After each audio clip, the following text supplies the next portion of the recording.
గణేష్ నిమజ్జనోత్సవం కూడా ఈరోజే.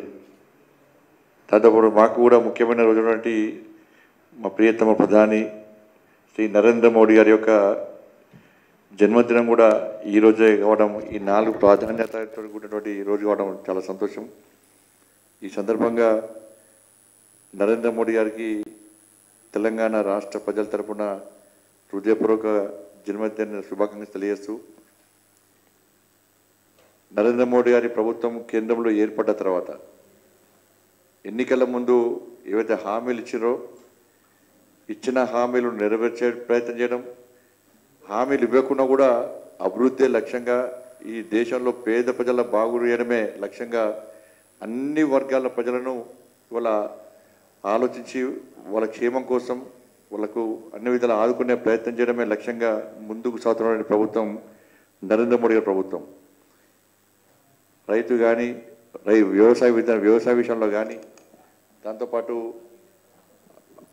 విద్యాపరంగా కానీ అన్ని రకాలు విద్య, వైద్య, వ్యవసాయ రంగం పరంగా అన్ని రంగాల్లో కూడా అన్ని రంగాలను అభివృద్ధి చేస్తూ వాటికి సరిపడా బడ్జెట్ కేటాయిస్తూ వాటిని అభివృద్ధి చేయడమే లక్ష్యంగా ముందుకు సాగుతున్న ప్రభుత్వం నరేంద్ర మోడీ గారి ప్రభుత్వం. దానిలో ముఖ్యంగా కొన్ని విషయాలు ఉదయం కిషన్ రెడ్డి గారు అన్ని విషయాలు చెప్పడం జరిగింది. దానిలో ముఖ్యంగా కొన్ని విషయాలు మీ ముందుంచే ప్రయత్నం చేస్తాం. పిఎం కిసాన్ సమ్మాన్ నిధి 17వ విడత 9.3 crores మంది రైతులకు 20,000 కోట్ల రూపాయలను పంపించడం జరిగింది. కిసాన్ సమ్మాన్ నిధి మహిళల పథకాల కోసం ఈ ఏడాది బడ్జెట్లో దాదాపు 3 లక్షల కోట్ల రూపాయలను కేటాయించడం జరిగింది. దాదాపు 3 లక్షల కోట్ల విలువైన మౌలిక సదుపాయాల ప్రాజెక్టుల కోసం కేటాయించడం జరిగింది. ఎంఎస్పి కోసం రైతులకు 2 లక్షల కోట్ల మేరకు చెల్లింపులు ఇప్పటికే చేయడం జరిగింది. ఎంఎస్పి గతంలో ఏ విధంగా ఉంది, ఈరోజు ఎంఎస్పి ఏ విధంగా ఉందో మనకు తెలిసిన విషయమే. రైతు ఆదాయాన్ని రెట్టింపు చేయడమే లక్ష్యంగా నరేంద్ర మోడీ గారి ప్రభుత్వం ముందుకు సాగుతున్న విషయం మనందరం గుర్తించాల్సిన అవసరం ఉంది. 7 వ్యవసాయ పథకాల కోసం 14,200 కోట్లు కేటాయించడం జరిగింది. 2.35 lakhs స్వయం సహాయక సంఘాల్లో 26 లక్షల మహిళలకు 5,000 కోట్ల విలువల బ్యాంకు రుణాలను కూడా లోన్స్ రూపేణా కూడా మంజూరు చేయడం జరిగింది. ముద్ర రుణ పరిమితిని 10 లక్షల నుంచి 20 లక్షల కోట్లకు పెంచడం జరిగింది. పిఎంఏవై కింద గతంలో 4 కోట్ల మందికి ఇవాళ ప్రధానమంత్రి ఆవాస్ యోజన కింద ఇళ్ల నిర్మిస్తే ఈసారి ఇదే ప్రధానమంత్రి ఆవాస్ యోజన కింద 3 కోట్ల మంది లబ్ధిదారులకు ఇళ్లను నిర్మించాలని చెప్పి ఒక టార్గెట్ పెట్టుకొని దానికోసమని 5.36 lakhs బడ్జెట్ను మనం దీనిలో బడ్జెట్ కేటాయించడం జరిగింది. స్కిల్ డెవలప్మెంట్ ఉపాధి కల్పన కోసం 2 లక్షల కోట్ల ప్రధానమంత్రి ప్యాకేజ్ కింద ఇలా కేటాయించడం జరిగింది. దేశవ్యాప్తంగా కొత్తగా మరో 75,000 మెడికల్ సీట్లను అదనంగా మంజూరు చేయడం జరిగింది. అన్ని రంగాల్లో ఉద్యోగ కల్పన కోసం 11.11 lakhs కోట్ల మూలధన వ్యయం కూడా చూపడం జరిగింది. ప్రధానమంత్రి జాతీయ ఉన్నత్ గ్రామ అభియాన్ కింద 63,000 అంటే 63,000 గ్రామాల్లో 5 కోట్ల మందికి ప్రయోజనం చేకూరే విధంగా చేపట్టడం జరిగింది. 70 సంవత్సరాలు దాటిన వారికి సీనియర్ సిటిజన్స్కు ఆయుష్మాన్ భారత్ కింద 6 కోట్ల మంది సీనియర్ సిటిజన్కు లబ్ధి చేకూరే విధంగా ప్రయత్నం చేయడం జరిగింది. బంగారం, వెండిపై కస్టమ్స్ సుంకాన్ని 6%, ప్లాటినంపై 6.4% తగ్గించడం జరిగింది. దాదాపు 28,600 కోట్ల పెట్టుబడులతో 12 పారిశ్రామిక నోడ్లను ఏర్పాటు జరిగింది. దానిలో జహీరాబాద్ను నియమించడం జరిగింది. దానికోసం 2,000 కోట్ల రూపాయలను దాదాపు కేటాయించడం జరిగింది. 3 క్యాన్సర్ మందులకు కస్టమ్స్ సుంకం నుండి మినహాయింపు ఇవ్వడం జరిగింది. రూపాయలు 50,600 కోట్లతో 8 నేషనల్ హైస్పీడ్ రోడ్ల కారిడార్లను కూడా నిర్మాణం చేపట్టడం జరిగింది. 24,600 కోట్ల విలువైన 8 కొత్త రైల్వే లైన్ ప్రాజెక్టులను నిర్మాణం చేపట్టడం జరిగింది. వలస చట్టాల స్థానంలో 3 కొత్త క్రిమినల్ చట్టాలను శిక్ష కన్నా న్యాయపైన దృష్టి పెట్టాలని చెప్పి ఆలోచనతో చేయడం జరిగింది. దాంతోపాటు వక్ఫ్ బోర్డు సంబంధించి వాళ్ళ ఈ దేశంలో వక్ఫ్ బోర్డు చట్టాల వల్ల దాన్ని ఏ విధంగా దుర్వినియోగం చేస్తున్నారు, దానివల్ల ఏ విధంగా అనర్థాలు జరుగుతున్నాయి, ఏ విధంగా నష్టాలు జరుగుతాయని చెప్పి భావించినటువంటి కేంద్ర ప్రభుత్వం దీని నుంచి ప్రజల ఆస్తులను కాపాడడం కోసం వాస్తవ ఆస్తులు ఎవరు కేటాయించింది, ఎవరికి సంబంధించిన ఆస్తులు అని చెప్పి ఒక దాని మీద నిరూపణ కావడానికి గతంలో దీనివల్ల వక్ఫ్ బోర్డు వల్ల ప్రజలు ఇబ్బంది పడ్డారు కాబట్టి ప్రజల ఆస్తులకు రక్షణ లేకుండా పోయింది కాబట్టి వాస్తవ చట్టం ఏంది, చట్టం ఏం చెప్తున్నది, ఎవరికి అనుగుణంగా వాళ్ళు చట్టం తీసుకొస్తే అది సమాజానికి నష్టమని భావించి దాని మీద ప్రత్యేకంగా జేపీసీ ఏర్పాటు చేసి సమగ్ర నివేదిక తీసుకొని దీని మీద నిర్ణయం తీసుకోవడానికి నరేంద్ర మోడీ గారి ప్రభుత్వం ఇలా ముందున్న విషయాన్ని మనం గుర్తుంచుకోవాల్సిన అవసరం ఉంది. దానిలో తెలంగాణ రాష్ట్రం నుంచి కూడా మన డీకే అన్నారు కూడా దానిలో సభ్యురాలుగా ఉన్నారు. అన్ని ప్రాంతాల్లో పర్యటిస్తూ వాస్తవ విషయాలను ప్రజలకు ఆలోచనను దీనివల్ల జరిగే అనర్థాలను నష్టాన్ని కూడా ప్రజలు వివరించే ప్రయత్నం ఈ కమిటీ చేస్తున్నది. తొందరనే కమిటీ నివేదిక ఇవ్వబోతున్నది. ఇది కొన్ని మాత్రమే ఇవాళ మీ ముందు ఉంచే ప్రయత్నం చేస్తాం. ఇలా 100 రోజులలో మా ప్రోగ్రెస్ కార్డు ఎంతో మేము బయటపెట్టాం. మేము నరేంద్ర మోడీ ప్రభుత్వం ఇవాళ తెలంగాణ రాష్ట్రంలో కాంగ్రెస్ పార్టీ ప్రభుత్వం ఏర్పడి 9 నెలలైంది ఇప్పటికి. కానీ ఇంతవరకు కూడా ఎన్నికల ముందు ఇచ్చినటువంటి 6 గ్యారెంటీల విషయంలో కాంగ్రెస్ పార్టీ ప్రభుత్వం కనీసం చెప్పే స్థితిలో లేదు. రుణమాఫీ చేస్తామంటున్నారు. ఎక్కడ రుణమాఫీ చేసిండ్రో మేము చర్చించడానికి సిద్ధము. మేము అనేక గ్రామాలు తీసుకుపోతాం, రైతులతో మాట్లాడిస్తాము. రుణమాఫీ ఎంత మేరకు జరిగిందో దాన్ని నిరూపిస్తామని చెప్పినా కూడా కాంగ్రెస్ పార్టీ రుణమాఫీ చేస్తామని చెప్పి గప్పాలు కొట్టుకుంటుంది తప్ప రుణమాఫీ విషయంలో కాంగ్రెస్ పార్టీ నాయకులకే ప్రభుత్వానికే క్లారిటీ లేదు. ఇలా సర్వేల పేరుతోనే కాంగ్రెస్ పార్టీ కాలయాపన చేస్తున్నది. 64 లక్షల మందికి రుణాలు ఇస్తామని చెప్పి ఇలా బ్యాంకులు స్పష్టం చేస్తున్నాయి. తిరిగి రైతులు లోన్ చెల్లించడం కూడా బ్యాంకులకే. బ్యాంకుల దగ్గర ఎంతమందికి రుణమాఫీ జరిగిందో పూర్తి నివేదికలు ఉన్నాయి. కానీ అయినప్పుడు కూడా సర్వేల పేరుతోని ఇవాళ మళ్ళీ టైంపాస్ పాలిటిక్స్ చేస్తున్న ప్రభుత్వం కాంగ్రెస్ పార్టీ ప్రభుత్వం. ఇవాళ దాంతోపాటు రైతు భరోసా ఇవ్వలేదు, బోనస్ ఇవ్వలేదు. ఇవాళ రైతులను ఏ విధంగా మోసం చేస్తుండో రైతుల ద్రోహిగా ఈ ప్రభుత్వం ఇలా రాబోయేలో ఇలా నిలబడే పరిస్థితి ఏర్పడ్డది. కేవలం రైతు వ్యతిరేక ప్రభుత్వంగా ఈ ప్రభుత్వంకి ఇలా ప్రజలు గుర్తించే పరిస్థితి వచ్చేది. దాంతోపాటు మహిళలకు 2,500 రూపాయలు పెన్షన్ ఇస్తామని చెప్పన్నారు, తులం బంగారం ఇస్తున్నారు, స్కూటీ ఇస్తున్నారు. ఏ ఒక్క మహిళ అకౌంట్లో కనీసం ఒక్క పైసా కూడా పడ్డ దాఖలాలు లేవు. ఇలా మహిళలందరూ ఎదురు చూస్తున్నారు. ఇవాళ 2,500 రూపాయలు మా అకౌంట్లో ఇస్తున్నారు, స్కూటీ ఇస్తున్నారు, తులం బంగారం ఇస్తున్నారు. గత ప్రభుత్వం మోసం చేసింది కాబట్టి ఈ ప్రభుత్వం న్యాయం చేస్తుందని చెప్పి ఈ పార్టీని నమ్మి ఓటేస్తే, చేయి గుర్తు ఓటేస్తే మా మీద భస్మాసుర హస్తాలక కాంగ్రెస్ పార్టీ పెట్టిందని చెప్పి ఇలా మహిళలు భావించే స్థితి ఉన్నది. ఇవాళ యువకులకు 4,000 నిరుద్యోగ ఇస్తున్నారు. గత ప్రభుత్వం మోసం చేసింది. 2 లక్షల ఉద్యోగాలు ఖాళీలు ఉన్నాయని చెప్పినప్పుడు కూడా నోటిఫికేషన్స్ ఇవ్వకుండా మోసం చేసిందని చెప్పి ఈ ప్రభుత్వం గొప్పలు చెప్పింది.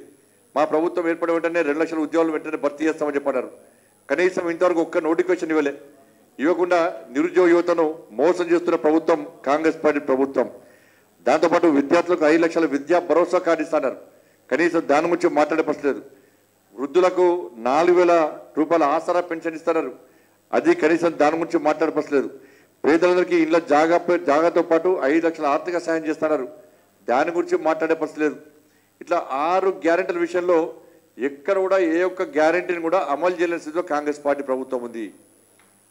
ప్రతిసారి కూడా గతంలో బీఆర్ఎస్ పార్టీ ఏ విధంగా చేసిందో కేవలం కేంద్ర ప్రభుత్వాన్ని తిట్టడం, 6 గ్యారెంటీ విషయంలో వాళ్ళ నేరాన్ని వాళ్ళు తప్పించుకునే తీరును ప్రజలు గుర్తిస్తున్నారు కాబట్టి ఈ నేరాన్ని కేంద్రం మీద నెట్టే ప్రయత్నం చేయడం, కేంద్రం అన్ని రకాల అభివృద్ధికి సహకరించడానికి సిద్ధంగా ఉన్నప్పుడు కూడా రాష్ట్ర ప్రభుత్వం రాజకీయాల కోసం ఆలోచిస్తుంది తప్ప, రాజకీయ విమర్శలు చేసి రాజకీయ లబ్ధి పొందాలని చూస్తుంది తప్ప అభివృద్ధికి సహకరించే స్థితిలో తెలంగాణ రాష్ట్ర ప్రభుత్వం లేదు. గతంలో కేసీఆర్ ప్రభుత్వం ఏ విధంగా మోడీ గారిని తిట్టిందో, బీజేపీ ప్రభుత్వం ఏ విధంగా బదనాం చేసిందో అదే పందాన్ని కాంగ్రెస్ పార్టీ కొనసాగిస్తున్నది. మేము క్లియర్గా చెప్పినాం, తెలంగాణ రాష్ట్ర అభివృద్ధికి నరేంద్ర మోడీ గారి ప్రభుత్వం కట్టుబడి ఉంది. 100 రోజుల్లో మేము ఏం చేస్తామో అభివృద్ధిని మేము స్పష్టంగా ఈ దేశ ప్రజలు వివరిస్తున్నాం. తెలంగాణ రాష్ట్రంలో కాంగ్రెస్ పార్టీ అధికారంలోకి వచ్చిన తర్వాత 9 నెలల్లో ఏం సాధించింది? రుణమాఫీ పేరుతోని అబద్ధాలు చెప్పుడు తప్ప కాంగ్రెస్ పార్టీ సాధించింది ఏందో ఇవాళ చెప్పాల్సిన అవసరం ఉంది. లేకుంటే ఈ తెలంగాణ రాష్ట్ర సమాజం కాంగ్రెస్ పార్టీని మన్నించదన్న విషయాన్ని, క్షమించదన్న విషయాన్ని కాంగ్రెస్ పార్టీ గుర్తుంచుకోవాల్సిన అవసరం ఉంది.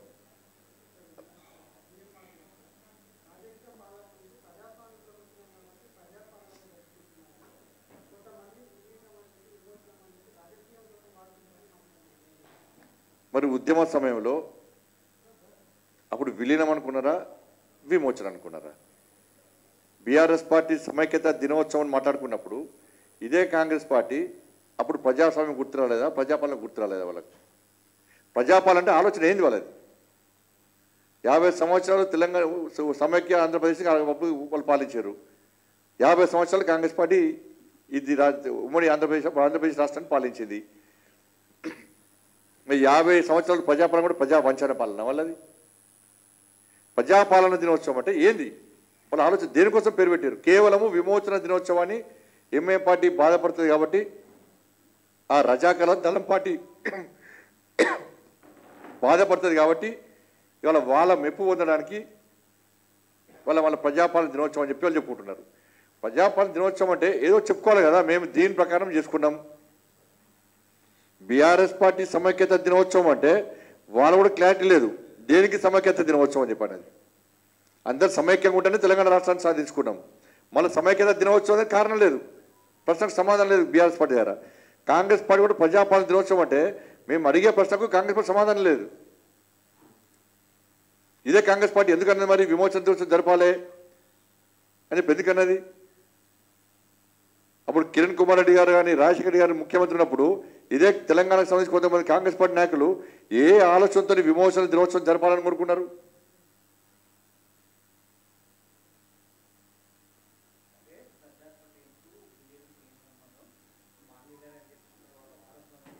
మరి వాళ్ళని చెప్పుకుంటలేరు, ఎందుకు చెప్పుకుంటలేరు? ఇంకా సర్దార్ పటేల్ విగ్రహం పెట్టడానికి ఎందుకు మంది అవుతారు? మరి వాళ్ళు పెట్టవచ్చు కదా. కాంగ్రెస్ పార్టీకి నెహ్రూ విధానాలు వస్తాయి వాళ్ళకి. నెహ్రూ విధానం అంటే మళ్ళీ నెహ్రూ అప్పుడు 3 ముక్కలు చేసిండు, మళ్ళీ నెహ్రూ పాలసీ 100 ముక్కలు అవుతుండే, 10 ముక్కలు అవుతుండే, దేశం సర్వనాశనం అవుతుండే. వాళ్ళ సర్దార్ పటేల్ను ఏ రోజున కాంగ్రెస్ పార్టీ ఇవాళ కూడా ఇలా నిజాం మెడల్ వంచి సర్దార్ పటేల్ హైదరాబాద్ సంస్థానానికి ఇలా విముక్తి కలిగిస్తే ఇలా ఏ ఒక్క ప్రాంతంలో అయినా సర్దార్ పటేల్ నిజాం మెడల్ వంచి హైదరాబాద్ సంస్థానాన్ని విలీనం చేసిన చెప్పుకుంటారు. ఇక్కడ కాంగ్రెస్ పార్టీ చెప్పిందా? కాంగ్రెస్ పార్టీకి సర్దార్ పటేల్ కంటే నిజాం మీద ఎక్కువ ప్రేమ, రజాకర్ల మీద ఎక్కువ ప్రేమ కాంగ్రెస్ పార్టీకి. వాళ్ళు రజాకర్ల వారసులు ఎంఏ పార్టీలు, వాళ్లకు తొత్తులు వీళ్ళు. కాంగ్రెస్ పార్టీకి సర్దార్ పటేల్ గురించి మాట్లాడే అర్హత లేదు. అధికారంలో లేనప్పుడు సర్దార్ పటేల్ గురించి మాట్లాడలే, అధికారంలోకి వచ్చిన తర్వాత కూడా సర్దార్ పటేల్ గురించి మాట్లాడలే. మరి రాహుల్ గాంధీ గారు, సోనియా గాంధీ గారు, ప్రియాంక గాంధీ గారు, ఇంకా గాంధీలు మిగులితే ఉన్న వాళ్ళందరూ కూడా ఏ ఒక్కరు సర్దార్ పటేల్ గురించి ఎందుకు మాట్లాడలేరు? భారత్ జోడో యాత్ర చేసినప్పుడు ఎందుకు మాట్లాడలేదు? అంతకుముందు అధికారం లేనప్పుడు సర్దార్ పటేల్ గురించి ఎందుకు మాట్లాడలేదు? ఈరోజు తెలంగాణ సమాజం సర్దార్ పటేల్ యొక్క గొప్పతనాన్ని గుర్తించింది కాబట్టి అందరూ మా పిల్లలు కూడా సర్దార్ పటేల్క తయారు కావాలని చెప్పి తెలంగాణ సమాజం భావిస్తుంది కాబట్టి ఒక వాతావరణం నిర్మాణమైంది కాబట్టి ఇది బీజేపీకి ఏదో క్రెడిట్ దొరుకుతుందో అని చెప్పి భయపడి ఇలా కాంగ్రెస్ పార్టీ విమర్శ చేస్తున్నది. మీరు నెహ్రూ వారసులు చెప్పుకోండి, మీకు అదే లాస్ట్ ఫైనల్.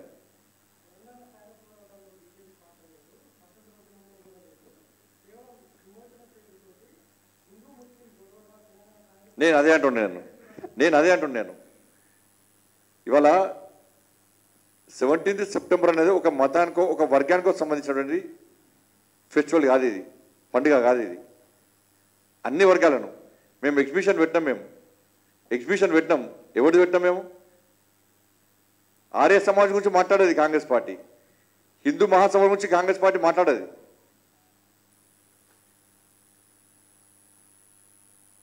ఇవాళ వాళ్ళు దేనికోసం చేస్తలేరు? ఇవాళ ఎంఐఎం పార్టీ ఏందో తెలుసా కాంగ్రెస్ పార్టీలకు?